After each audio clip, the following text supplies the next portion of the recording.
We've got a really great show tonight. It's some of the best comics in Southern California. I've worked with a lot of them. Some of them I don't know, but I'm going to tell you that they're going to be amazing. I had just amazing epiphany just the other day. I was shopping for an outfit for a costume party, and I realized a pair of sunglasses. I look just like the Gangnam Style guy. I never have to buy a costume ever again.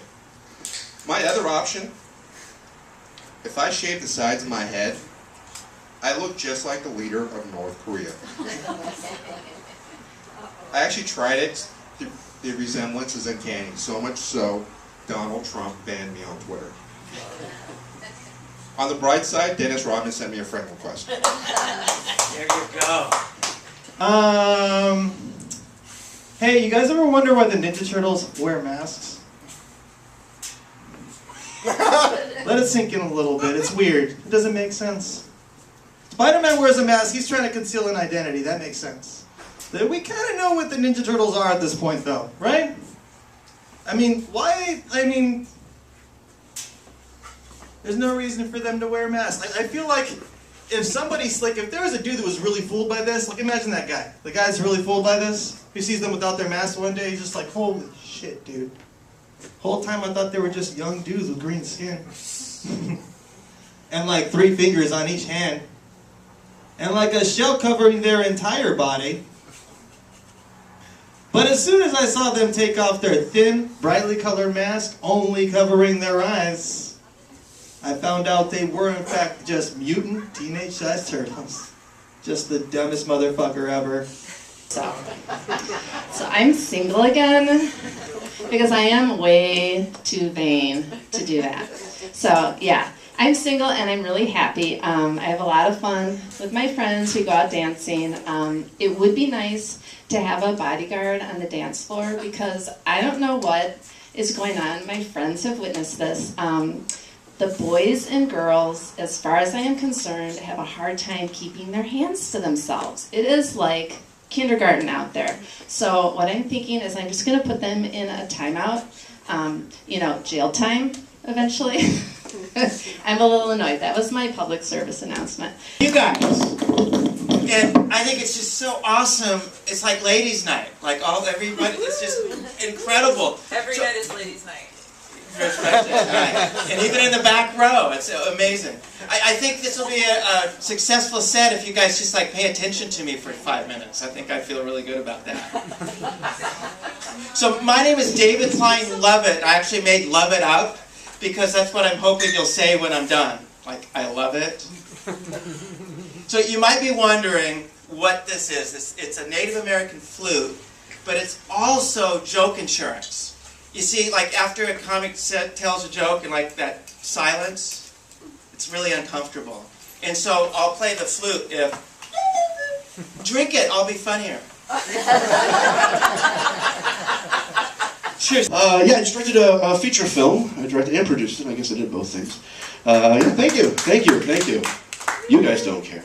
But they are impressed. A lot of nerds here. We have a Star Trek captain in our movie. We do. Yeah, not the one you're thinking of. No, Patrick Stewart was too busy to come to my backyard. But we did have Farhan Tahir, who was the Star Trek captain in 2009's Star Trek.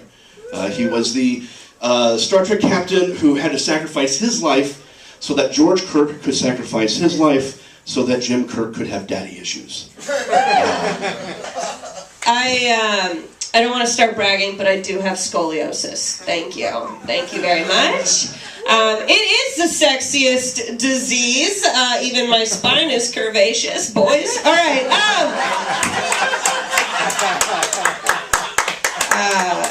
I'm also bisexual, which means I'm desperate. Right? Wow.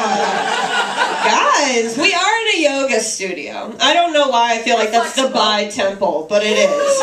It is. No, but scoliosis and I'm bi, I definitely not straight. In any way, shape, or form, you get it. I get a lot of comments on my body, which is very different from compliments. You would not believe, but I get it. I'm very on proportion. Very short legs, very long arms. right? That means I'm terrible at running, but fantastic at taking flight. You know? So good. It's a good bird joke. My dad loves that joke. He's like, why do you tell the bird joke again? Why do you have to talk about things like anal? I'm like, Dad, the people want anal. God, get behind it. Get what?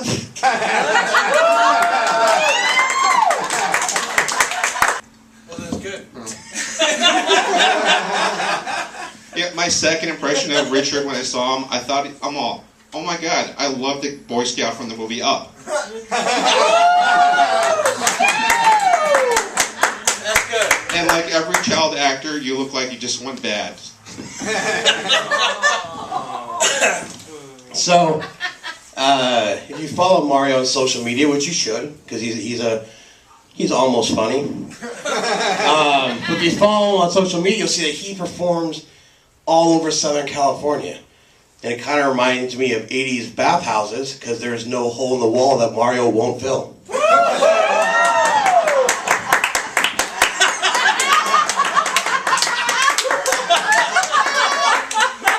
Much. Give it up for the, I guess what we're calling it, the two straight guys having sex, the equivalent. So I'm going to start this with a poem. Broken glass. Broken zippers. Chipped teeth. Dead person's fingernails. Dragon eggs. The novel War and Peace. These are all things I'd rather put in my vagina than a penis. And the poem's called Mom, Dad, I'm Gay.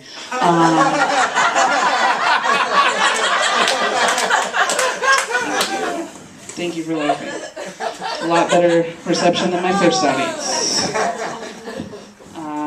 Yeah, I'm excited. My girlfriend this week just got her dream job, which was great. I was really happy for her. So we went out and celebrated the end of our relationship. So that was good. And, the fall nearly cost me an arm and a leg. And at today's Disneyland prices, I got off cheap. Let's see. Okay, so I was at a friend's house. I love horror films. I hadn't seen The Ring yet, and he told me that he just picked it up on VHS. I said, why don't you bring it over after work? And it was about midnight or so, and we watched the film. And he looks at me from the other side of the on the other couch. He's like, "Dude, how'd you like the movie?" The phone rang after watching The Ring at 2 o'clock in the morning. I was hiding behind a pillow. I was like, "Are you gonna get that?" He's like, And it was okay. When it came down to it, clearly, food won. Food clearly won. And I'll tell you why. Blowjobs come and go. As the ladies look at me like, yeah, they're more going than coming. Oof, well, that was a terrible pun. I just caught that myself. I'm a little ashamed of that pun. Blowjobs come and go, but pizza, buffalo wings, and the corn dog are forever. And yeah, right, that is a statement only made by a single man. Holy shit, you got your bottle open. I'm very proud of you. Thank you. You almost adulted well. Horseshoes and hand grenades. Right. Yeah. Another pothole I've recently stepped into. My doctor told me I have diabetes. See, more side. Woo! Boy, not often you get a cheer for diabetes. I don't know who yelled woo, but rock on, brother. No, Eric is not a fan. All right.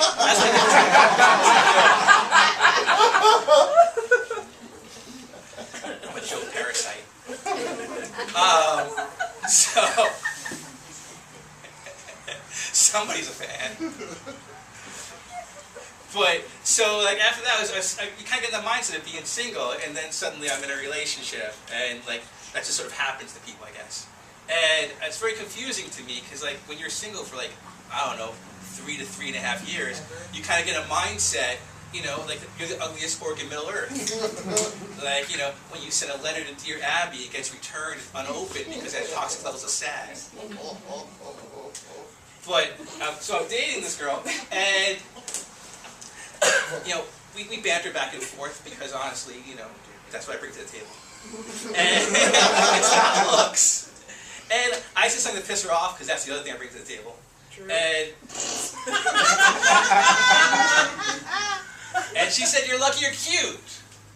Now look here. Is there any semantic content to that statement? I am neither lucky nor cute. So I said back without a hitch, without a moment's hesitation, I said, "I'm lucky you're blind." And she went up me, just like you guys. She said, "Don't judge me. Maybe I like orcs." That's a fucking keeper right there.